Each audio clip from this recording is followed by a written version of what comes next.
Monsieur Potter. C'est pourri, gamin. À la boulette. Mon précieux, mon trésor. C'est trop calme. Eh ben, nous aussi, on a bien aimé. C'est à quai. Il est protégé par la force.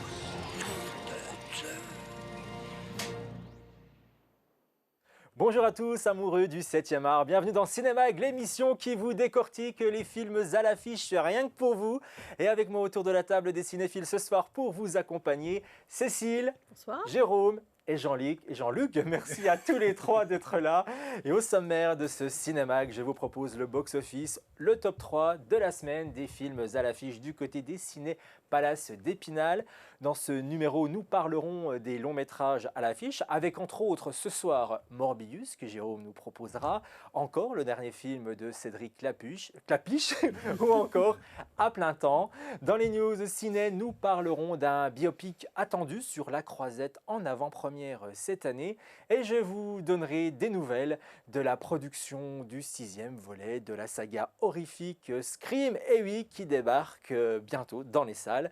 Vous allez pouvoir avoir la possibilité également de gagner vos places de cinéma avec notre jeu dans l'émission, donc restez bien à l'écoute. Et avant de nous quitter, en fin de programme, je vous donnerai les agendas de nos cinémas vosgiens avec les événements cinématographiques qui se préparent dans la région. Voilà, vous avez le menu, prenez place avec nous autour de la table et c'est parti, coup de clap justement sur ce top 3 au Ciné Palace d'Épinal. Alors, nombreux dans les salles ou non, c'est le début des vacances scolaires et en top 3 déjà, on commence par le numéro 3, Suspense. En troisième position, c'est Les Bad Guys, film d'animation avec la voix française entre autres de Pierre Ninet, 501 entrées pour 5 jours d'exploitation. En deuxième position, c'est Sonic 2 le film avec Jim Carrey dans le rôle du méchant Robotnik qui a cumulé tout de même 2519 entrées pour 2 semaines d'exploitation. On peut dire que le film cartonne et c'est que le début puisque les vacances scolaires démarrent. On en parle dans quelques instants avec Jérôme. Et en première position, c'est Qu'est-ce qu'on a tous fait ? Oh bon Dieu, avec le retour complet du casting des premiers films, Christian Clavier, Chantal Lobby dans le rôle de Claude et de Marie Verneuil qui fêtent leurs 40 ans de mariage dans ce troisième opus qui lui enregistre 1800 entrées pour 5 jours d'exploitation. On peut dire que le film cartonne et sur la même lignée que les premiers films.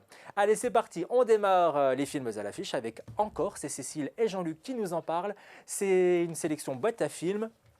Comédie française réalisée par Cédric Clapiche, 2 ans après son film 2 mois avec Anna Girardot et François Civil qui était sorti il y a quelques temps. Et cette fois-ci, à l'affiche de ce film, on retrouve Marion Barbeau et Denis Podalides. C'est l'histoire d'Élise, elle a 26 ans, c'est une grande danseuse classique, mais un jour elle se blesse pendant un spectacle et apprend qu'elle ne pourra plus danser. Dès lors, sa vie est bouleversée, Élise va devoir apprendre à se réparer entre Paris et la Bretagne, au gré des rencontres et des expériences, des déceptions et des espoirs. Élise va se rapprocher d'une compagnie de danse contemporaine. Cette nouvelle façon de danser va lui permettre de retrouver un nouvel élan et aussi une nouvelle façon de vivre. On regarde la bande-annonce du film et Jean-Luc et Cécile nous en parlent juste après puisqu'ils ont vu le film pour nous.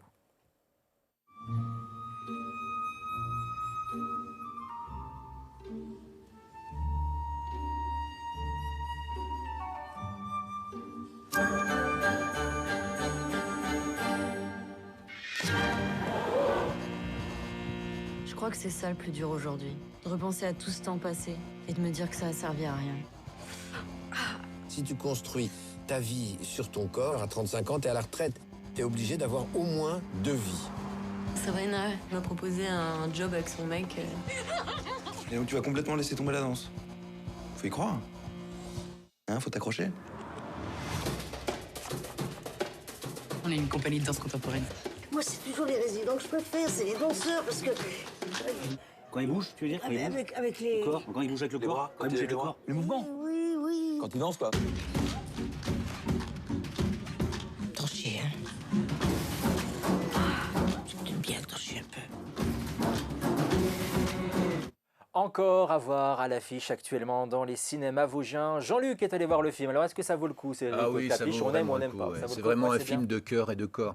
Ah, moi, j'ai complètement été... Mais c'est vrai, j'ai Bien dit, complètement bien dit. été emballé. Clapiche, c'est bon, c'est la bande à Clapiche. Il sait vraiment filmer, il a de l'amour pour ses acteurs. On suit cette forme de renaissance d'une danseuse et finalement, on n'est pas du tout spolié par autre chose. C'est-à-dire on est complètement dedans du début à la fin. Enfin, moi, j'ai admiré ce film. Il est complètement solaire. Il y a des touches d'humour qui arrivent là où il faut. Enfin, il y a quelque chose qui jaillit de cette caméra. Enfin, vraiment, c'est un film très, très bon. Vraiment, j'acquiesce. Tu recommandes le Ouais, film. je recommande le Je crois que film. Cécile ouais. était un peu plus mitigée, je crois, sur le film encore. Mais pas du Mais tout. ce qui est bien, c'est que Ah bah tu vois. Ah bah j'ai pas eu cette j'ai pas ce tout dit ressenti. pour pouvoir la laisser parler et pouvoir rebondir après. Ok. Bah Cécile, bah, vous allez Alors, débattre moi, ensuite. en tant oui. qu'ancienne danseuse classique, je me suis Ah. tout de suite reconnue. Bah pourquoi Ce pas. corps de rêve. Hein, Bah, bon, pourquoi pas. Non, mais j'ai fait de la danse classique quand j'étais Ah, petite. voilà. Moi, j'adore sa manière de filmer les corps. Alors justement, ça commence par cette danse classique assez rigide. Bon, puis elle se blesse parce qu'elle elle est quand même trompée en coulisses. Elle voit ça en direct. Hein, bon, et effectivement, c'est une histoire de reconstruction par le corps, par le cœur aussi. Hein. Alors, moi, le seul bémol, ce serait la petite histoire d'amour avec Mehdi Qui arrive comme ça. qui arrive un petit peu comme ça, qui n'est pas vraiment nécessaire. Et bon, Marion Barbeau est extraordinaire. C'est une jeune femme incroyable, quoi. Bah oui, parce que qui c'est une débarque, on danseuse. connaît pas trop. C'est une danseuse. C'est une et puis en danseuse. plus, Voilà, c'est une c'est une danseuse vraie voilà, danseuse. qui devient actrice, mais alors d'un naturel complètement confondant. C'est vraiment quelque chose d'extraordinaire. Mais Clapiche, c'est aussi l'auberge espagnole. C'est vrai qu'il met tout ça en forme, ce qui fait que ça fait vraiment un film choral qui est vraiment très agréable à regarder. Et je trouve aussi un film qui coupe, qui donne la pêche, quoi. Malgré, ça donne la pêche. On sort de là, on a envie d'aller voir ce spectacle qui est d'ailleurs à partir du 21 avril à la Villette ou je ne sais plus où, au Palais des Glaces. Enfin bref, ce spectacle-là va passer. Et on est là, on sort de la salle. Moi, je me dis, mais il faut absolument que je vois faut ça. y Parce aller, que hein. ah oui, il faut vraiment y aller, quoi. Il faut vraiment aller voir ce spectacle parce que finalement, c'est tous ces danseurs-là qui vont être représentatifs. Et il y a encore à la Grande Hall, au mois de janvier, ça sera vraiment le spectacle. Voilà. À recommander. À recommander. Encore, oui. on vous dit encore. Quoi. Oui, encore. Vous en oui, Encore un encore, film encore. choral Voilà, c'est ça exactement. et un feel-good movie. Oh, Oui. C'est tout voilà, Good dispositif movie, hein, du qui est- feel-good Alors, movie. Oui, une parenthèse aussi, ces grands rôles de voir de Podalides, Muriel Robin, Purman May, François Civil. Oui, eh ben c'est pareil, c'est des gens qui sont dans un second rôle, mais qui apportent beaucoup au film, parce que c'est là que l'humour jaillit. Moi, j'ai trouvé Muriel Robin extraordinaire, alors qu'elle a quelques scènes, mais rien que ça fait vraiment un bel ensemble. Un beau film à découvrir. film La à note découvrir. 4,3 sur 5 du côté des spectateurs hallucinants. On regarde la note que vous avez attribuée à ce film. Jean-Luc a mis un 5 sur 5. Bravo, c'est vraiment un bon film. Cécile, 4 sur 5. C'est une excellente note également. Allez, autre ambiance avec Sonic 2, le film, un film d'animation familiale américain réalisé par Jeff Fowler. C'est le même réalisateur que le premier film, avec la voix française de Malik Bentala dans le rôle du petit hérisson bleu, sorti tout droit du jeu vidéo culte de Sega, et avec Jim Carrey qui est lui de retour dans le rôle du méchant, le docteur Robotnik. Ce long métrage donc raconte l'histoire et c'est le retour de Sonic qui veut maintenant prouver qu'il a l'étoffe d'un véritable héros. Un défi de taille se présente à lui quand le docteur Robotnik refait son apparition, accompagné cette fois-ci de son nouveau complice. Ils sont en quête d'une émeraude dont le pouvoir permettrait de détruire l'humanité tout entière. Jérôme nous en parle juste après la bande-annonce. Étirement, petit casse-croûte, et c'est parti. Sonic, c'est bien de vouloir changer le monde. Je peux prendre le volant? Mais tu prends trop de risques. Pas de panique, personne n'ira à l'hosto. Tu te prends trop pour Batman. Non, Blue Justice, j'ai déposé la marque. Et t'es encore qu'un ado. Crois-moi, il arrivera un moment où tes pouvoirs seront bien utiles. Mais tu choisiras pas ce moment. C'est le moment qui te choisira. Ça me donne la chair de poule. Dis donc, t'as entendu ça à la télé chez Oprah?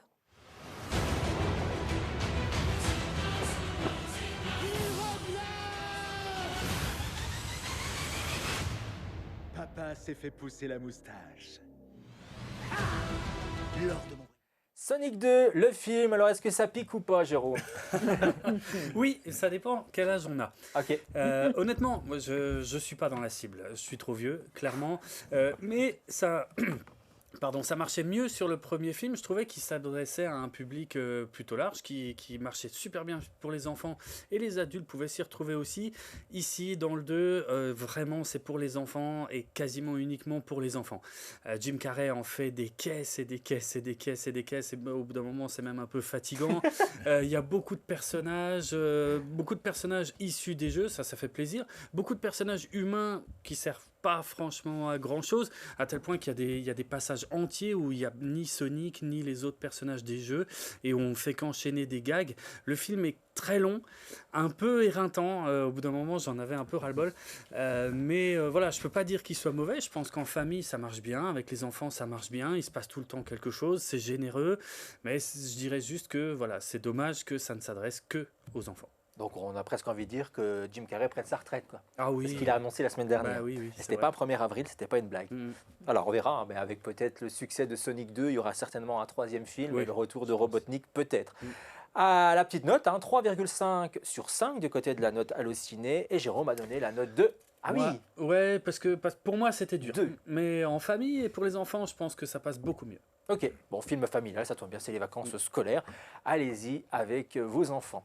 Allez, on continue avec les news cinématographiques et la première que je vous propose dans l'émission, puisque le Festival de Cannes arrive à grands pas le mois prochain. Et il a été annoncé, il est très attendu, ce biopic sur Elvis Presley, la légende de la musique américaine, va être présenté en avant-première mondiale sur la Croisette lors de sa 75e déjà édition en mai prochain. Du côté des interprètes, c'est Austin Butler qui joue le rôle de la légende du rock'n'roll. À ses côtés, on retrouvera Olivia Newton-John qui jouera le rôle de son épouse Priscilla et Tom Hanks dans celui de son impresario. Le film est attendu à Cannes avec son réalisateur australien également, c'est Baz Luhrmann qui a réalisé entre autres l'excellent Moulin Rouge sorti au début des années 2000 avec la sublime Nicole Kidman. Je me fais plaisir. On regarde justement la bande-annonce qui vient d'être dévoilée et ça donne très envie. Notre destin est-il tracé dès la naissance ? Ou vient-il un jour frapper à notre porte? C'est un jeune chanteur de Memphis dans le Tennessee. Faites-lui un accueil chaleureux sur la scène du Hayride. Monsieur Elvis Presley. Faut que t'ailles chez le coiffeur, joli cœur. À ce moment-là, j'ai vu ce garçon maigrichon se transformer en super-héros.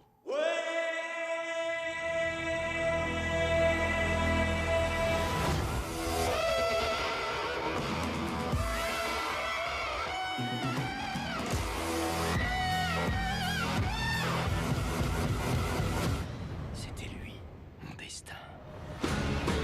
Je souhaiterais être votre manager, monsieur Presley. Vous êtes prêt à vous envoler? Je suis prêt. Ghostface sera de retour pour un 6e film et Gail Weathers aussi, et oui, l'interprète de Courtney Cox, c'est son personnage dans le film, a bien confirmé sa présence au casting de Scream 6 dont le tournage devrait débuter déjà au mois de mai prochain puisque le film est sorti au mois de janvier, je vous le rappelle. Pas d'accord pour le moment pour Neve Campbell sur sa présence ou non au casting du film, mais on retrouvera le nouveau casting, toujours vivant bien sûr, qu'on a pu découvrir dans le 5e opus, qui lui sera bien de retour. Voilà, on vous donnera plus d'informations sur ce film dès qu'on connaîtra la date de sortie. Allez, c'est le moment de jouer, de vous faire plaisir pour vous. Dès maintenant, gagnez vos invitations pour 2 au cinéma avec notre bande-annonce scriptée. Vous pouvez jouer directement sur notre page Facebook de votre chaîne locale préférée, Vosges TV, en message privé bien sûr, vos coordonnées. Et le premier d'entre vous qui donne la bonne réponse gagne son invitation au cinéma pour 2, valable un petit peu partout dans les salles. Bonne chance à tous, voici la bande-annonce scriptée de cette quinzaine.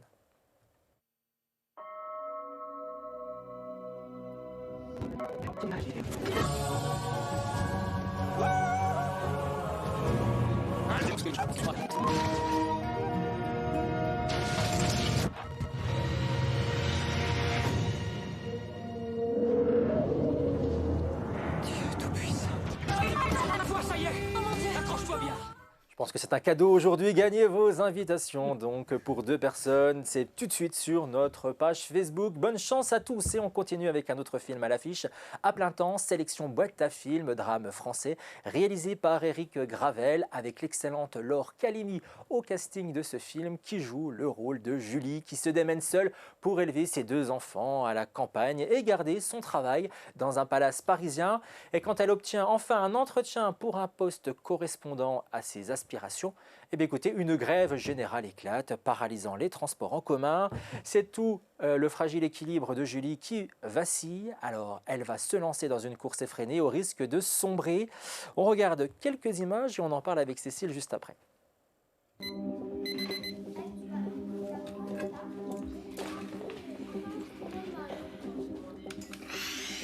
Maman? Ouais? Tu connais le jardin d'acclimatation?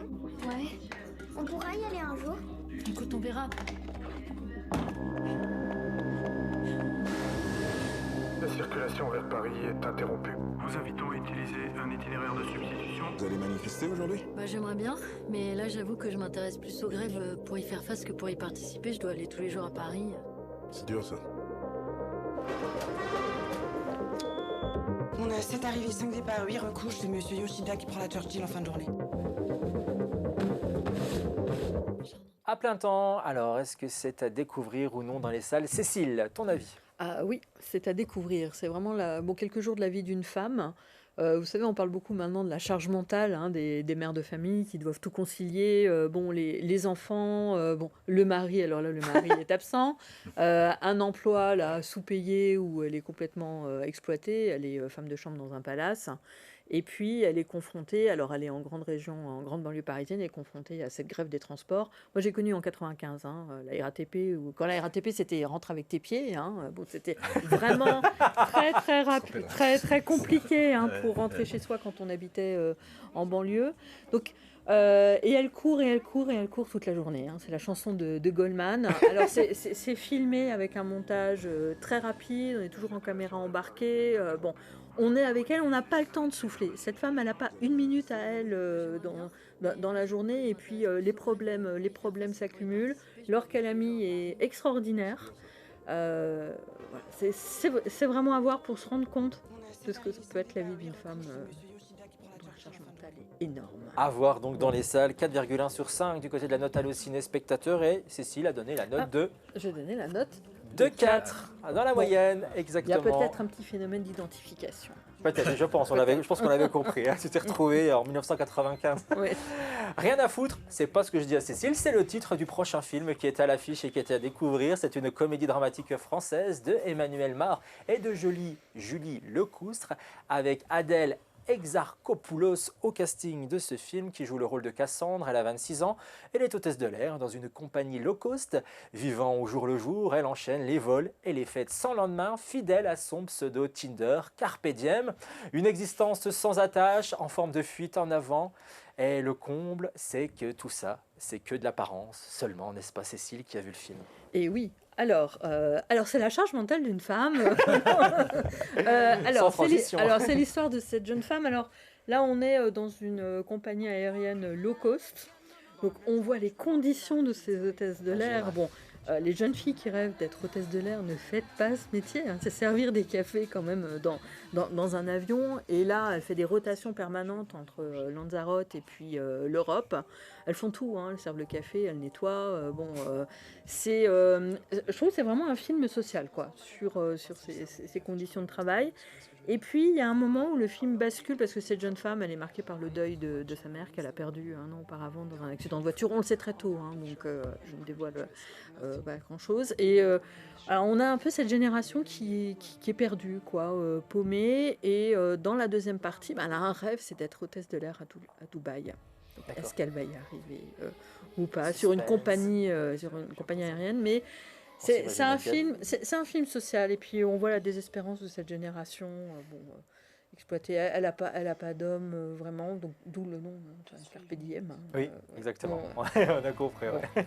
Oh, bon, c'est vraiment à voir. À voir. 3,1 sur 5 du côté de la note Allociné. Cécile a donné moi, je vais mettre 3 également. Donc et 5 à Adela. Ouais, toujours aussi excellente. Ah oui. Le film est à découvrir aux côtés du cinéma L'Entracte à Vagney ce jeudi soir à 20h30 puisqu'il y a quasiment plus de séances ailleurs. Donc on vous conseille et on vous invite là-bas.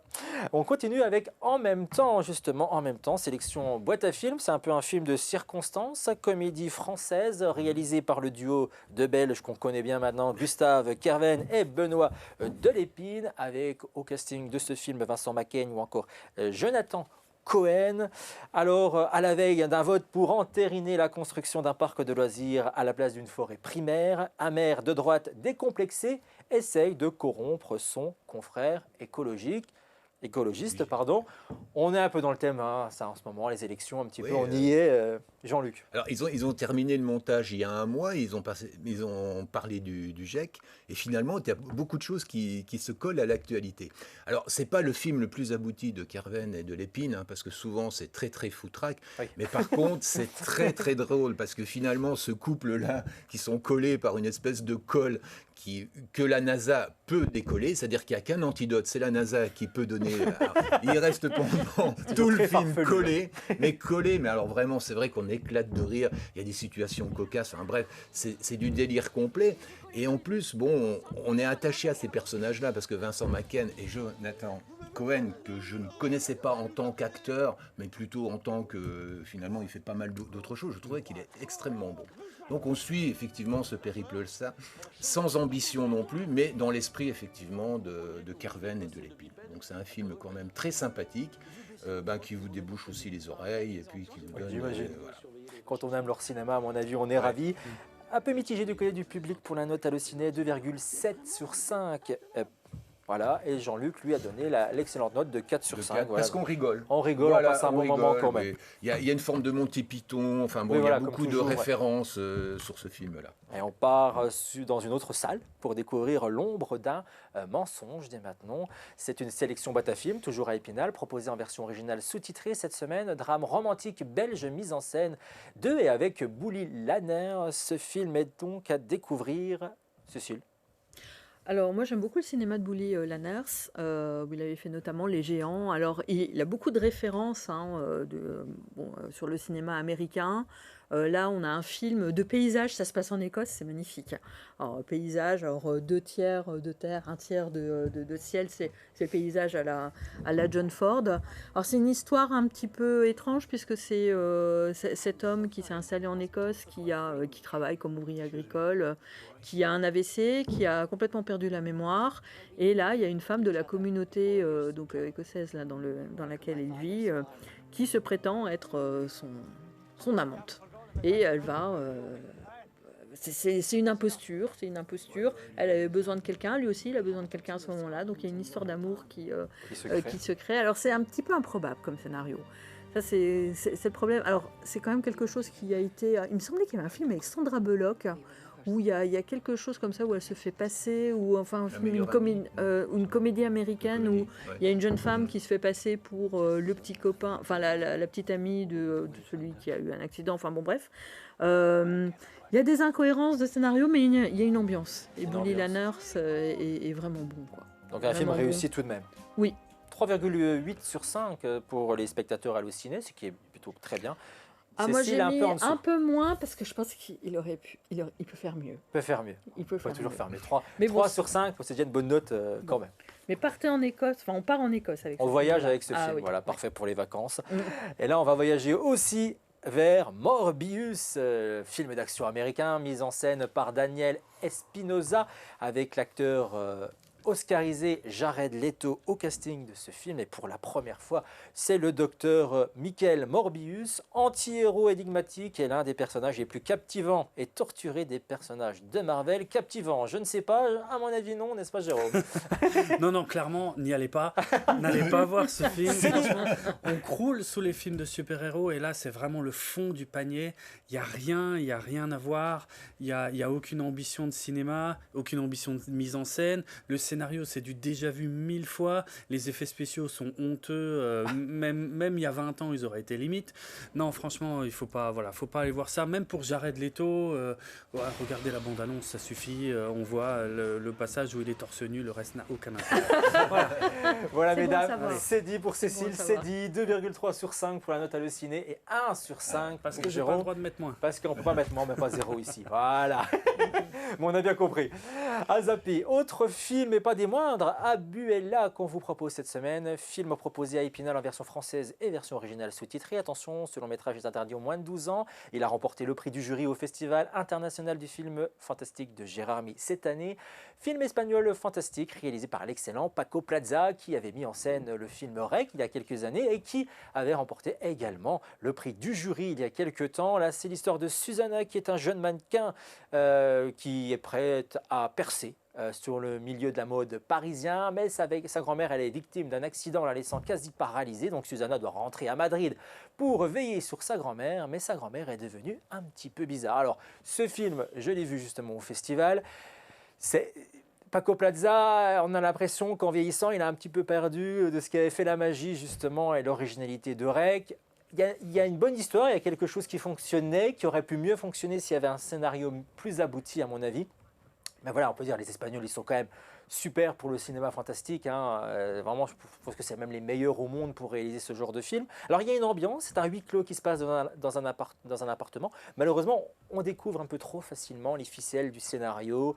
Et la grand-mère, qui est excellente, qui pourrait faire peur, malheureusement, eh bien, il n'y a pas ces effets de caméra, ces effets fantastiques qu'on attend peut-être et qui n'arrivent finalement jamais.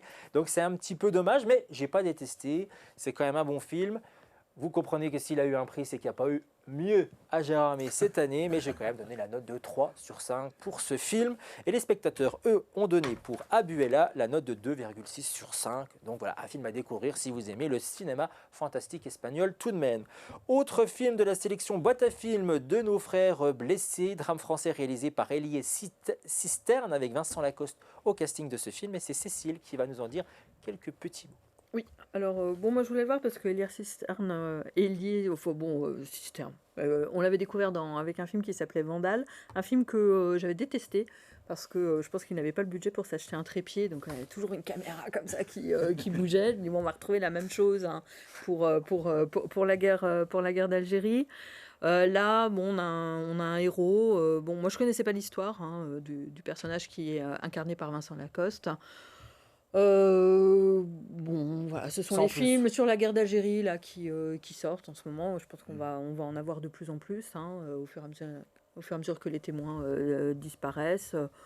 Oui, sans plus. Sans plus, mais je pense que parce que le sujet m'intéresse assez peu. Ouais, voilà, bon, 3,5 sur 5 du côté de la note Allociné. Cécile a donné la note de 2 sur 5. Pourquoi c'est pas terrible. Avant de se quitter, on va passer aux événements cinématographiques dans les cinémas vosgiens et quelques sorties qui vous sont présentées au Cinépalace d'Épinal. Il y a une ciné-conférence avec Mélanie Boisneau, docteur en études cinématographiques, viendra parler après la projection unique du film Ego, autre long métrage qui a été primé au Festival international du film de Gérardmer cette année. Notez bien, c'est pour le 23 avril à 18h30 pour la conférence et le film après dès 20h. Du côté du cinéma L'Entracte à Vagney qui vous propose pendant les vacances scolaires un ciné-goûté autour du film Le Temps des Secrets, le 3e long métrage des aventures de Marcel Pagnol. C'est à découvrir le mercredi 20 avril à 15h. Et enfin, du côté de la Micelle de Gérardmer, on vous propose le film Goliath avec Gilles Lelouch et Pierre Ninet. C'est pour le 22 avril à 20h. Un ciné-débat est prévu juste après le film, animé par Jean-François Fleck, président de Vosges Nature Environnement. Voilà, écoutez, c'est déjà la fin de l'émission. Émission à redécouvrir en replay sur notre site vosgetelevision.tv, et partagez aussi l'émission au plus grand nombre sur les réseaux sociaux. Merci à tous les trois pour vos analyses et merci d'avoir été présents sur ce plateau et merci à vous également qui nous suivez de plus en plus nombreux. Merci de votre fidélité et profitez des salles obscures pendant les vacances scolaires pour amener toute la petite famille et voilà, faire découvrir surtout à vos enfants le cinéma, c'est important. Bon ciné, à très vite pour un nouveau Cinémag. Portez-vous bien.